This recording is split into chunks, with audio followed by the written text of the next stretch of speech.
Episode 55 જાદુગરના ખેલને જોઈ જે થાય તેને આશ્ચર્ય કહેવાય અને ખીલતા ફૂલોને જોઈ જે થાય તેને વિસ્મય કહેવાય છે. અમૃત વાણીનું રસપાન કરાવનાર વક્તા પરમ પૂજ્ય શ્રી 1008 અધ્યાત્મ યોગી શ્રી કમલેશ કાંતિલાલ દવે. મિત્રમ તન મિત્રમ યસ્ય કૂપાદ બિભેતિ યદ વા મિત્રમ શંક ઇતેન ઓપચર્યમ યસ્મિન મિત્રે પિતરિવ અસ્વસિત તદ વૈ મિત્રમ સંગતા નિતરાણી. જેના ક્રોધથી ભયભીત થવું પડે તથા શંકિત થઈ જેની સેવા કરવી પડે તે મિત્ર નથી. મિત્ર તો એ છે જેના ઉપર પિતા સમાન વિશ્વાસ થઈ જાય, બીજા તો સંગી માત્ર છે. જ્વલનજટી રાજાએ સર્વ મંત્રીઓનો મત લઈને સર્વને વિદાય કર્યા. પછી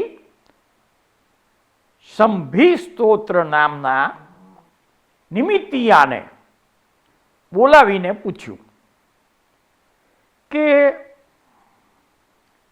આ મારી જે સ્વયંપ્રભા નામની કન્યા છે એ મારે ખરેખર કોને આપવી જોઈએ, અર્થાત આ કન્યાના કોની સાથે લગ્ન કરવા જોઈએ. ત્યારે નિમિત્તિઓ રાજાને જણાવે છે કે હે રાજન, હાલ ત્રિપુષ્ટ નામે વાસુદેવ ઉત્પન્ન થયેલ તે અશ્વગ્રીવ પ્રતિ વાસુદેવને હણીને વિદ્યાધરોના નગર સહિત ત્રિખંડ ભરત ક્ષેત્રની ભૂમિને ભોગવશે અને સર્વ વિદ્યાધરોનું ઐશ્વર્ય તેમને આપશે. તેથી આ કન્યા આપ ત્રિપુષ્ટને આપો, કારણ કે તેના જેવો બીજો કોઈ હાલ આ પૃથ્વી ઉપર જણાતો નથી. એવું મેં દેશના સ્વરૂપે સાંભળ્યું હતું, એ તમને જણાવ્યું. આ પ્રમાણેના વચનો સાંભળી જ્વલનજટી રાજા બહુ હર્ષ પામ્યો અને યથાયોગ્ય સત્કાર કરી નિમિત્તિયાને વિદાય કર્યો. પછી પ્રજાપતિ રાજાની પાસે તેમણે મારીચી નામના એક દૂતને મોકલ્યો. એ વિદ્યાધર દૂતે પ્રજાપતિ રાજા પાસે જઈ નમસ્કાર કરી પોતાની ઓળખાણ પાડીને વિનયપૂર્વક આ પ્રમાણે કહ્યું, ઉત્તર શ્રેણીના વિદ્યાધરોનો જ્વલનજટી નામે રાજા છે. તેને સર્વ સ્ત્રીઓમાં રત્નરૂપ સ્વયંપ્રભા નામે કન્યા છે. એ કન્યાને યોગ્ય એવા વરને અર્થે રાજા જ્વલનજટી અરોચક કવિની પેઠે ચિરકાલ ચિંતા કર્યા કરે છે. એ સંબંધી તેણે પોતાના મંત્રીઓની સાથે વિચાર કર્યો, પરંતુ તે કન્યાને યોગ્ય વર તેના જોવામાં આવ્યો નહીં. પછી રાજાએ સભિન્ન સ્તોત્ર નામે નિમિત્તિયાને પૂછ્યું. ત્યારે તેણે જણાવ્યું કે આ કન્યા પ્રજાપતિ રાજાના કુમાર ત્રિપુષ્ટને યોગ્ય છે. એ ત્રિપુષ્ટ કુમાર વાસુદેવ થઈ અર્ધ ભરતને ભોગવશે અને પ્રસન્ન થઈને વૈતાઢ્ય ઉપરની 2 શ્રેણીનું અધિપતિપણું તમને આપશે. આવી નિમિત્યાની વાણી સાંભળીને પ્રસન્ન થયેલા અમારા રાજા જ્વલનજટીએ મને આપની પાસે મોકલ્યો છે. માટે હે સ્વામીન, ત્રિપુષ્ટકુમારને માટે તે કન્યાનો સ્વીકાર કર્યાની સંમતિ આપો. પ્રજાપતિ રાજાએ બહુ સારું એમ કહી તે વાર્તા સ્વીકારી અને અતિબુદ્ધિમાન તે રાજાએ યથાયોગ્ય પોશાક આપીને તે દૂતને વિસર્જન કર્યો. પછી જ્વલનજટી વિદ્યાધર અશ્વગ્રીવની શંકાથી તરત જ તે કન્યાનું પાણી ગ્રહણ કરાવવા કન્યાને લઈને પ્રજાપતિ રાજાના નગર તરફ ચાલ્યો. પોતાની સાથે વિદ્યાધરો, સામંતો અને બીજા સામાન્ય બલવાહનો લઈને અનુક્રમે સમુદ્ર જેમ મર્યાદામાં રહે તેમ તે નગરની સમીપે આવી પડાવ નાખ્યો. તેને આવેલો સાંભળી પ્રજાપતિ રાજા પોતે પોતાના પ્રધાનોના પરિવાર સાથે તેની સામે આવ્યો. કારણ કે અભ્યાગત પુરુષ સર્વનો ગુરુ છે. બંનેના પ્રતિયોગે સામસામા સૈન્યો એકઠા થયા. તે જાણે ગંગા અને યમુનાના 2 પ્રવાહો એકઠા થયા હોય તેવા શોભવા લાગ્યા. બંને રાજવંશીઓ એક સામાન્યતાથી હસ્તી ઉપર આરૂઢ થયેલા હતા. તે જાણે 2 સામાનિક દેવતા સામસામા મળ્યા હોય તેવા જણાતા હતા. તે બંને રાજાઓના સંગમથી સૂર્યચંદ્રના સંગમની જેમ તે દિવસ પર્વના જેવો દેખાવા લાગ્યો. પછી ત્યાંથી નગરમાં તેડી લાવીને સમુદ્ર જેમ મૈનાક પર્વતને નિવાસ ભૂમિ આપે તેમ પ્રજાપતિ રાજાએ તે વિદ્યાધર રાજાને નિવાસ ભૂમિ અર્પણ કરી. તે ભૂમિ ઉપર જોત જોતામાં વિદ્યાધરોએ વિદ્યાના બળથી જાણે બીજું પોતનપુર હોય તેવું વિચિત્ર હવેલીઓ વડે સુંદર એક રમણીય નગર રચ્યું. તે પૂરની મધ્યમાં જાણે તેનો મુકુટ હોય તેવો એક દિવ્ય તોરણવાળો પ્રસાદ કર્યો. તેમાં મેરુ પર્વત પર સૂર્યની જેમ જ્વલનજટી રાજાએ નિવાસ કર્યો અને બીજા સામંતો, અમાત્યો અને સેનાપતિઓ, પ્રમુખો, દેવતાઓ જેમ વિમાનમાં રહે તેમ પોતપોતાને યોગ્ય જુદા જુદા મહેલોમાં નિવાસ કર્યો. પછી વિદ્યાધરોના રાજા જ્વલનજટીની રજા લઈ પ્રજાપતિ ભરતીથી નિવૃત્ત થયેલા સમુદ્રની જેમ પોતાના દરબારમાં પાછો આવ્યો. પછી પ્રજાપતિ રાજાએ ઉત્તમ ભોજન, અંગરાગ તથા સુંદર પોશાક વગેરે વિદ્યાધરોના રાજા માટે ભેટ તરીકે મોકલ્યું. ત્યાં બંને રાજાઓએ શુભ આકૃતિવાળી ચમરેન્દ્રની સભા હોય તેવા રત્નમય વિવાહ મંડપો રચાવ્યા. કુળવૃદ્ધ સ્ત્રીઓએ રચેલી શિક્ષાચાર્યની લીલાથી બંનેને ઘરે ધવલ મંગલ ગવાવા લાગ્યા. પછી સુગંધી ચંદનના અંગરાગથી પ્રકાશમાન નીલરત્ન પ્રતિમાની જેમ ગજેન્દ્ર ઉપર આરૂઢ થયેલા અને અનુવર થયેલા સરખી વયના રાજકુમારોએ પરવરેલા ત્રિપુષ્ટકુમાર પોતાના વાસગૃહથી નીકળીને જ્વલનજટીના ભુવન સમીપે આવ્યા. ત્યાં રાજગૃહના તોરણની નીચે પૂર્વ દિશામાં સૂર્યની જેમ અર્ધમંડલની રાહ જોતા ઉભા રહ્યા. અર્ધ દીધા બાદ કુલ સ્ત્રીઓથી માંગલિક ગીતો ગવાતે છતે ત્રિપુષ્ટકુમાર નીચા નમી અગ્નિમય સંપુટ ભાગી અણવરની સાથે માતૃગૃહ અર્થાત માહેરામાં ગયા. ત્યાં છેડા સહિત શ્વેત વસ્ત્રને ધારણ કરનારી અને નેત્રને આનંદ આપનારી એવી રાજકુમારી સ્વયંપ્રભા જાણે મૂર્તિમાન ચંદ્રપ્રભા હોય તેવી જોવામાં આવી. પછી વરકન્યા ત્રિપુષ્ટને સ્વયંપ્રભા ચિત્રા નક્ષત્રનો ચંદ્ર માની જેમ એક આસન પર સાથે બેઠા. પછી ઝાલરના નાદથી જ્યારે લગ્નનો સમય સૂચવવામાં આવ્યો ત્યારે પુરોહિતે સંપુટની જેમ તેમના હસ્તકમળને જોડી દીધા. તે વખતે નવા ઉગેલા પ્રેમરૂપી વૃક્ષને સિંચન કરવામાં જળરૂપ બંનેની દ્રષ્ટિનો તારા મેલક થયો. પછી ત્યાંથી સ્વયંપ્રભા અને ત્રિપુષ્ટકુમાર બંને વૃક્ષ અને લતાની જેમ સાથે મળીને વેદીના મધ્ય ભાગમાં આવ્યા. ત્યાં પીપળાદિક વૃક્ષોના સમિત વડે હૂત દ્રવ્યની આહુતિ આપીને બ્રાહ્મણોએ અગ્નિને જાગૃત કર્યો. પછી બ્રાહ્મણો વેદ મંત્રનો પાઠ કરવા લાગ્યા. એટલે વેદીના અગ્નિને દક્ષિણ તરફ રાખીને વરકન્યાએ તેની ફરતે પ્રદક્ષિણા કરી. આવી રીતે બલદેવના અનુજ બંધુ ત્રિપુષ્ટકુમાર સ્વયંપ્રભા દેવીને પરણીને તેની સાથે હાથણી પર આરૂઢ થઈ પોતાના ઘર તરફ ચાલ્યા.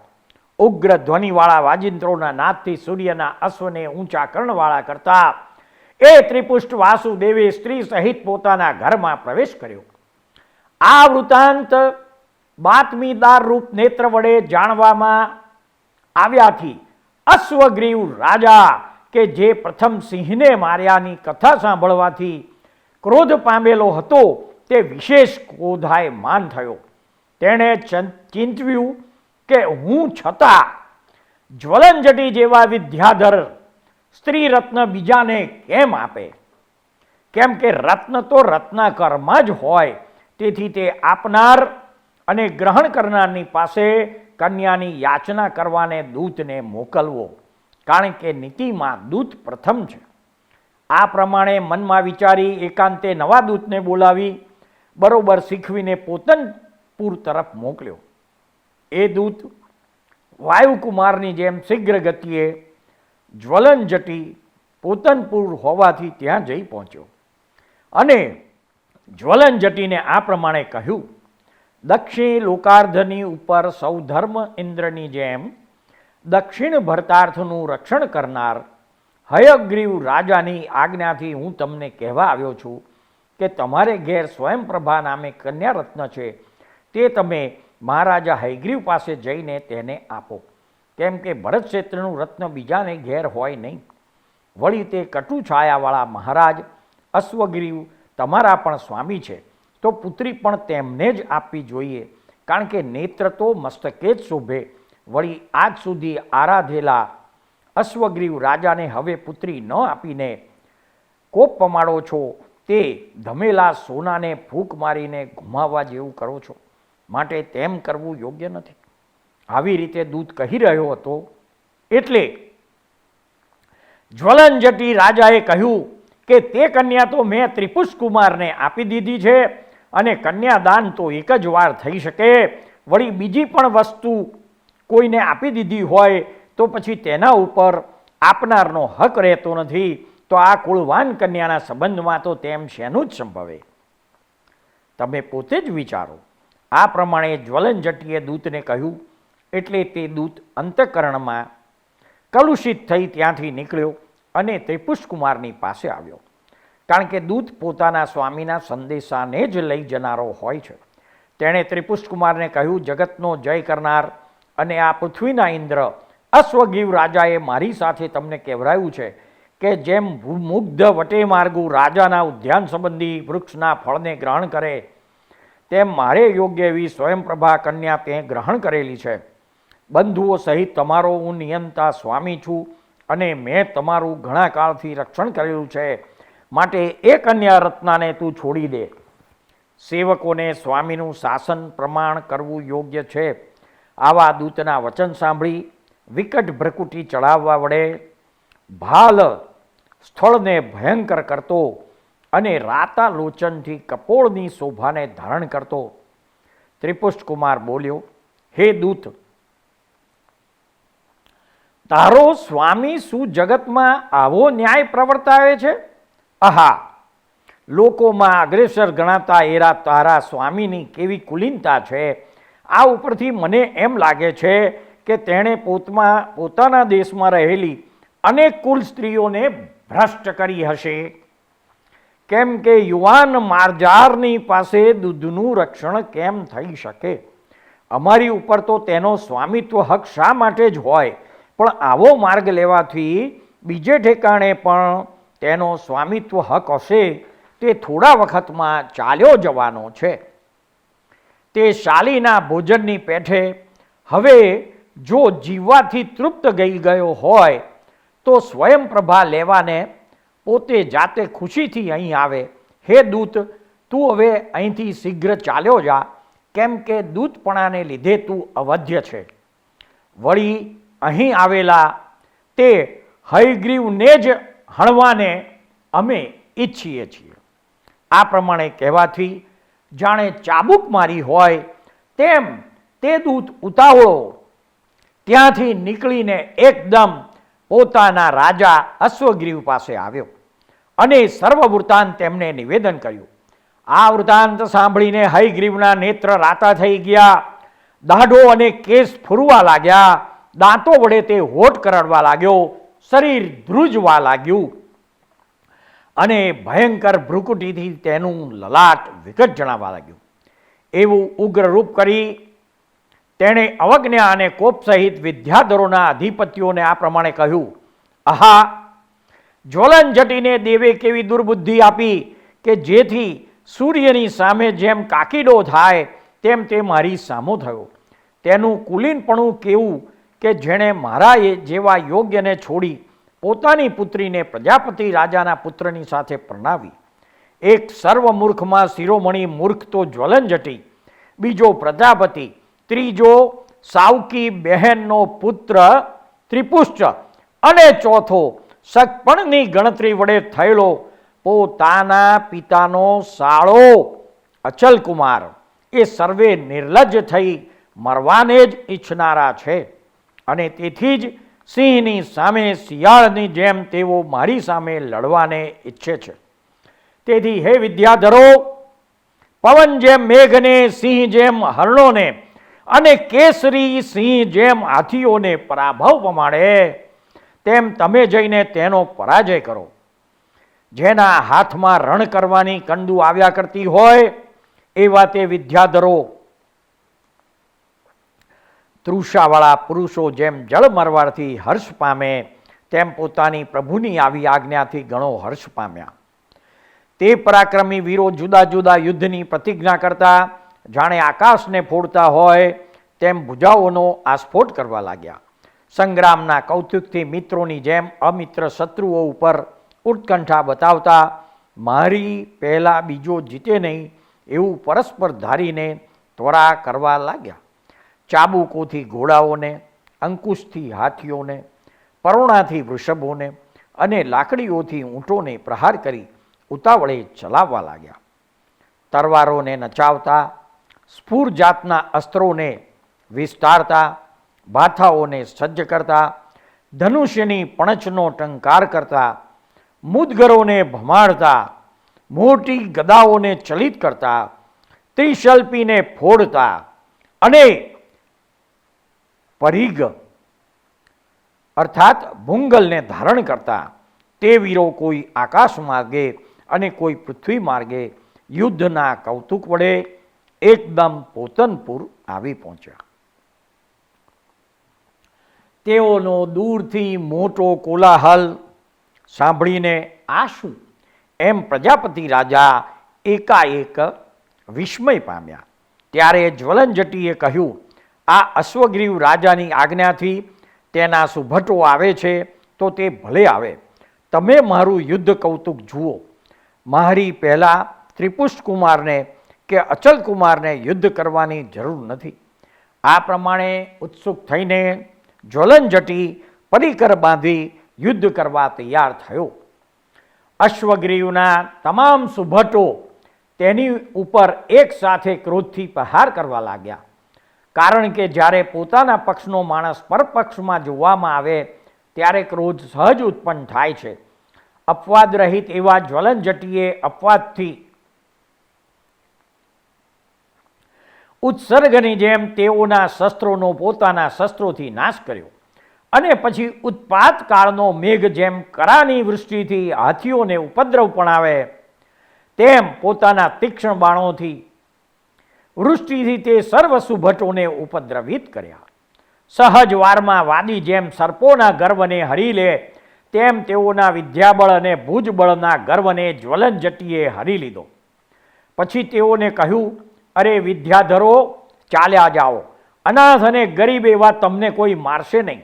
હવે તમારા હયગ્રીવને મધ્યમાં સ્વામી કરીને રથાર્વત પર્વત ઉપર આવો, અમે પણ ત્યાં થોડા સમયમાં આવી પહોંચશું. આ પ્રમાણે અવજ્ઞાથી કહ્યું એટલે તે હયગ્રીવના સુભટો ભય પામી પ્રાણ લઈને કાગડાની જેમ ત્યાંથી નાસી ગયા અને જાણે મસીથી લીપાયેલા હોય તેમ ઘણી લજ્જાથી જેમના મુખ મલિન થયા છે એવા તે સુભટોએ મયુરગ્રીવના પુત્ર અશ્વગ્રીવ પાસે આવીને તે વૃત્તાંત કહ્યું.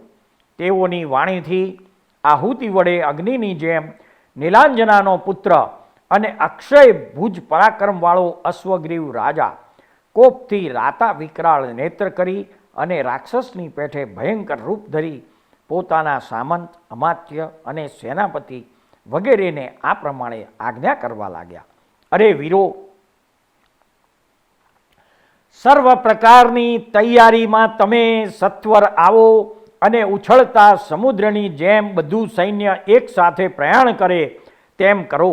કારણ કે ધુમાડો જેમ મસલાનો સંહાર કરે તેમ ત્રિપુષ્ટ, અચલ અને જ્વલનજટી સહિત પ્રજાપતિ રાજાનો હું સંગ્રામમાં સંહાર કરીશ. આ પ્રમાણે કોપ સહિત અને ઉગ્ર એવો અશ્વગીરીવ રાજા બોલી રહ્યો એટલે બુદ્ધિના ગુણગ્રામનું મંદિર એવા મુખ્ય પ્રધાને તેમને કહ્યું, આપ મહારાજાએ પૂર્વે લીલા માત્રમાં આ ત્રિખંડ ભરત ક્ષેત્રને જીતી લીધું છે અને તે આપની કીર્તિ તથા લક્ષ્મીની વૃદ્ધિને માટે થયેલું છે. તેમજ સર્વ પરાક્રમીઓમાં આપ અગ્રેસર થયા છો. તો આ એક માત્ર સામંત રાજાનો વિજય કરવા માટે તમે પોતે તૈયાર થયા છો. તો હવે તેથી તમે વિશેષ શી કીર્તિ અને શ્રી લક્ષ્મી મેળવશો? પરાક્રમી પુરુષોનો હીન પુરુષના વિજયથી કાંઈ પણ ઉત્કર્ષ થતો નથી. કારણ કે હાથીને વિદારણ કરનાર કેસરી સિંહની એક હરણને મારવાથી શી પ્રશંસા થાય?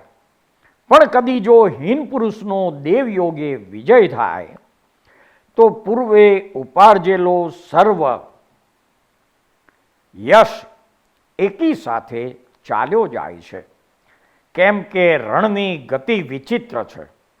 વળી સિંહના વધથી અને ચંડસિંહના ઘર્ષણની પ્રતીતિથી નિમિત્યાની સત્યવાણી તરફ જોતા તે મોટું શંકાનું સ્થાન છે.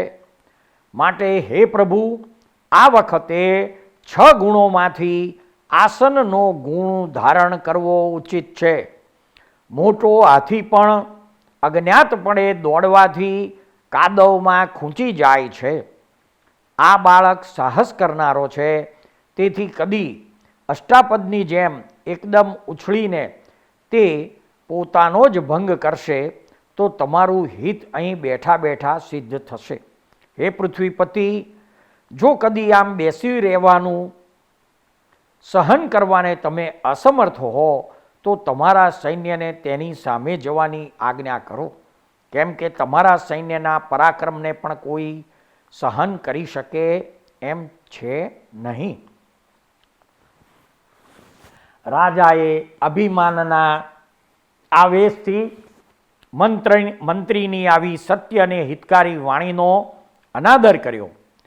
ગર્વરૂપી મદિરાના કેફવાળા પુરુષોને ચેતના ક્યાંથી હોય? અરે મંત્રી, તું કાયર જણાય છે. એ પ્રમાણે કહી મંત્રીનો તિરસ્કાર કરી કોપ પામેલા રાજાએ સેવકોની પાસે તરત જ પ્રસ્થાનનો દુદુંબી વગડાવ્યો. તે દુદુંબીના શબ્દથી જાણે પાસે જ રહ્યા હોય તેમ સર્વ સૈનિકો સર્વ સામગ્રી સાથે દૂરથી પણ તત્કાળ ત્યાં આવીને એકઠા થયા. પછી અશ્વગ્રીવે સ્નાનગૃહમાં જઈ ગંગાના નિર્મળ અને ઊંચા તરંગો વડે હંસની જેમ ઝાડીઓ માહેના નિર્મળ જળ વડે સ્નાન કર્યું અને રેશમી વસ્ત્રથી શરીરને લૂછી દિવ્ય ધૂપ વડે ધૂપિત થયો. પછી નંદન વનમાંથી લાવેલા ગોશીર્ષ ચંદન વડે તેણે શરીરે વિલેપન કરી છેડાવાળું શ્વેત વસ્ત્ર ધારણ કરી તરવાર બાંધી પુરોહિતે જેને તિલક કરેલું છે એવો એ રાજાઓના તિલકરૂપ મહારાજા ચારણ ભાટોથી સ્તુતિ કરાતો ઉજ્જવળ છત્ર અને ચામર સહિત મદથી પૃથ્વીનું સિંચન કરતા એવા એક મોટા હાથી ઉપર આરૂઢ થયો. અનિવાર્ય શક્તિવાળા હાથીઓ અશ્વો અને રથોથી પરવરિત થઈ અશ્વગ્રીવ રાજા પર્વતોને ચલાયમાન કરતો ત્યાંથી ચાલ્યો. માર્ગમાં ચાલતા પ્રચંડ પવનથી હિંચકા ખાતા એવા તેના છત્રનો દંડ વૃક્ષની જેમ ભાગી ગયો અને વૃક્ષ પરથી પુષ્પની જેમ તેમજ આકાશમાંથી તારાની જેમ અશ્વગ્રીવના મસ્તક ઉપરથી છત્ર ભૂમિ પર પડી ગયું. જ્યેષ્ઠ માસમાં સરોવરની જેમ અને શરદ ઋતુમાં કાદવની જેમ તેના હાથીનો મદ તરત સુકાઈ ગયો.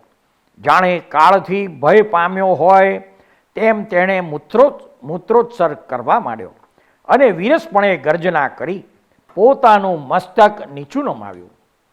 ચારે તરફ રજની વૃષ્ટિ, રુધિરની વૃષ્ટિ, દિવસે નક્ષત્રોનું અવલોકન, ઉલ્કાપાત અને વીજળીનું પડવું ઇત્યાદિક ઉત્પાતો થવા લાગ્યા. ઊંચું મુખ કરી શ્વાનો દિન સ્વરે રોવા લાગ્યા. સસલાઓ પ્રગટ થવા લાગ્યા.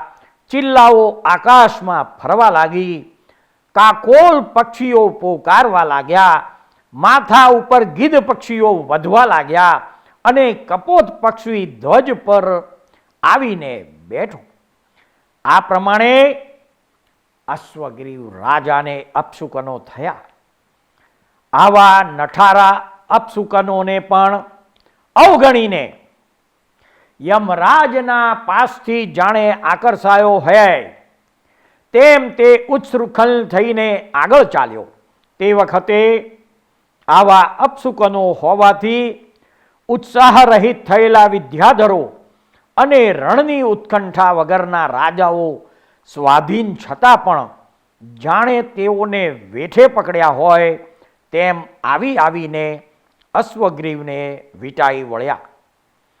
સૈન્યવાળો થયેલ તે હયગ્રીવ અર્થાત અશ્વગ્રીવ અનુક્રમે પ્રયાણો કરતો કરતો સ્થાવર્તને પરિષ્કાર કરનારા એવા રથાર્વત પર્વત સમીપે આવી પહોંચ્યો. ત્યાં જાણે વૈતાડ્યગીરી હોય તેમ એ પર્વતની નીચેની ભૂમિ ઉપર અશ્વગ્રીવના હુકમથી વિદ્યાધરોના સૈન્યોએ નિવાસ કર્યો. આ બાજુ પોતનપુરમાં વિદ્યાધરોના રાજા જ્વલનજટીએ બલભદ્ર અને વાસુદેવને કહ્યું, તમારામાં સ્વાભાવિક એવી શક્તિ છે કે જેની સામે કોઈ પણ ટકી શકે તેમ નથી. તથાપી પ્રેમ વડે ભીરું થઈ હું તમને કહું છું, કારણ કે પ્રેમ સ્થાને પણ ભય બતાવનાર છે. વિદ્યાર્થી દુર્મદ, બળવાન, તીવ્ર, અનેક રાજાઓથી સહાયવાળો, નિરંતર વિજય કરનારો અને ઊંચી ગ્રીવાવાળો એ અશ્વગ્રીવ કોને શંકા કરવા યોગ્ય નથી. જો કે એક વિદ્યા સિવાય તમારા બંનેને હયગ્રીવથી કંઈ પણ નૂતન નથી. વિદ્યા વિના પણ તમે તેને હણવાને સમર્થ છો. તેમ છતાં હું તમને પ્રાર્થના કરું છું કે તમારે વિદ્યાસિદ્ધિને માટે જરા શ્રમ કરવો, જેથી તેનું વિદ્યા વડે કરેલું માયાયુદ્ધ પણ વ્યર્થ જાય. જ્વલનજટીના આવા વચનોનો સ્વીકાર કરી તેઓ શુદ્ધ વસ્ત્ર પહેરી વિદ્યાનું આરાધન કરવાને તૈયાર થયા. જ્વલનજટીએ તેમને વિદ્યા શીખવી એટલે તે મંત્રબીજના અક્ષરોને મનમાં સ્મરણ કરતા બંને ભાઈઓએ એકાગ્ર ચિત્તે 7 રાત્રિ નિર્ગમન કરી.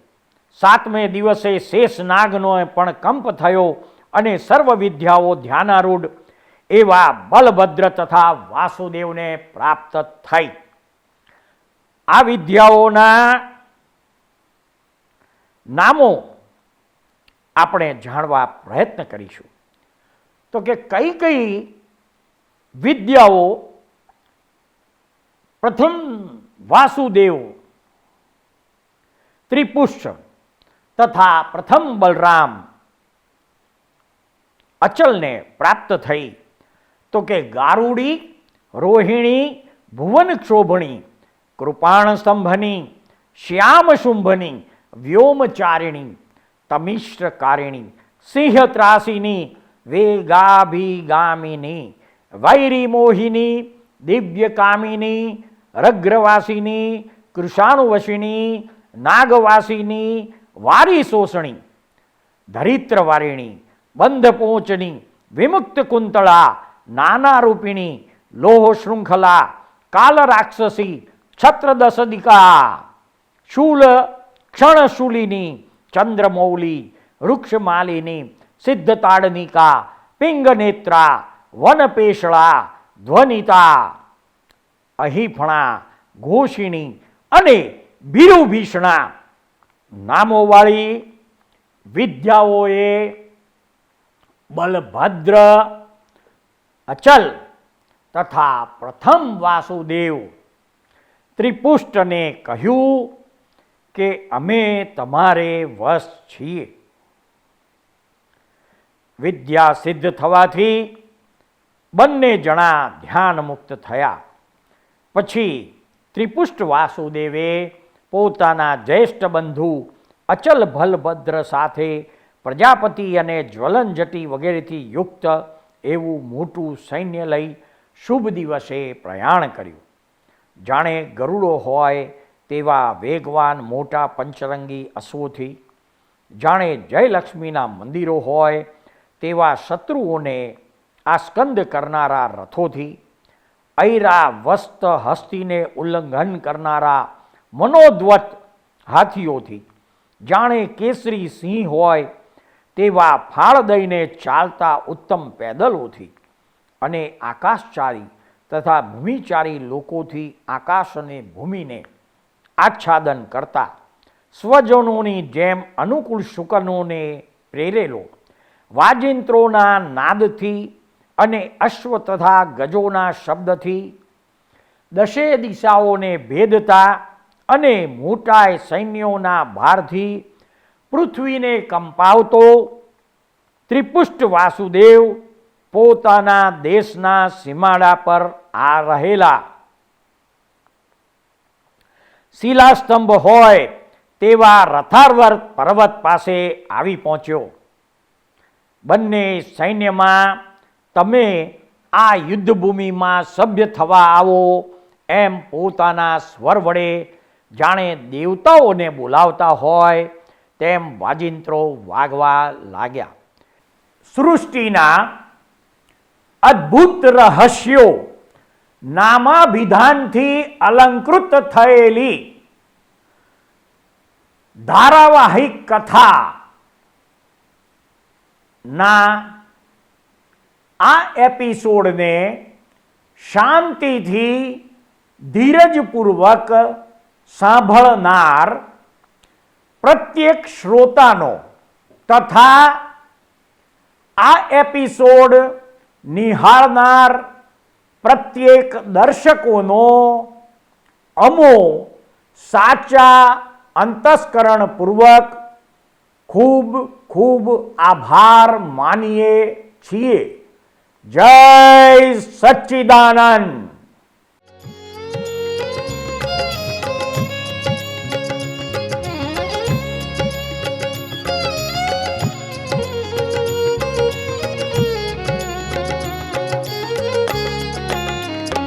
तीर्थंकर विहरमान शत शत कोटि प्रणाम. तीर्थंकर विहरमान शत शत कोटि प्रणाम. जय कुल्ला केवल ज्ञान. जय कुल्ला केवल ज्ञान. तीर्थंकर विहरमान शत शत कोटि प्रणाम.